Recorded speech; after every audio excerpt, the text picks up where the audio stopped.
Hi, I'm Chef Deborah, and today I'm going to teach you how to bake one of my favorite cake. It was originated from Australia, and you know what? Lamington Cake. So it's so yummy. I always love coconut products. Any products with coconut, I always love to eat. And it's so yummy. You know why? Because I always use Flora butter. Flora butter is zero trans fat and very healthy. So come on guys, let's go to the kitchen and let's start baking now.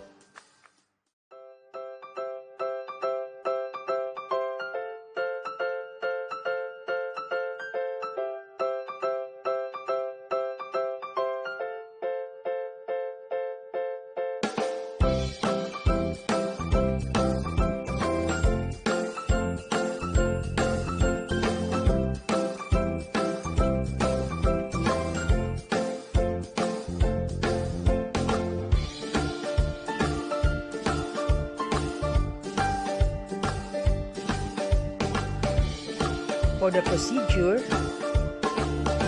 cream the butter with the sugar. Continue mixing until creamy. Add the eggs one at a time.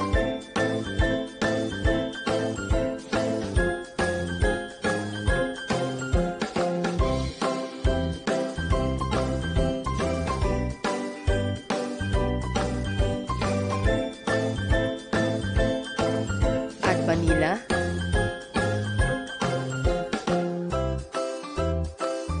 add the half of the dry ingredients,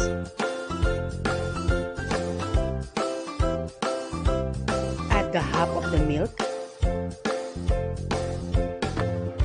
add the rest of the dry ingredients,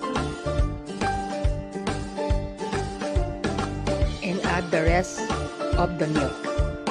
Continue mixing until all ingredients are incorporated.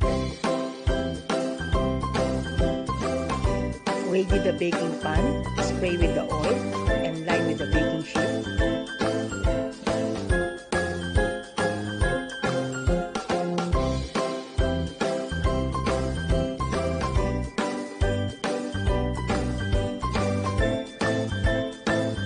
Bake at a preheated oven for at least 180 degrees for 25 minutes.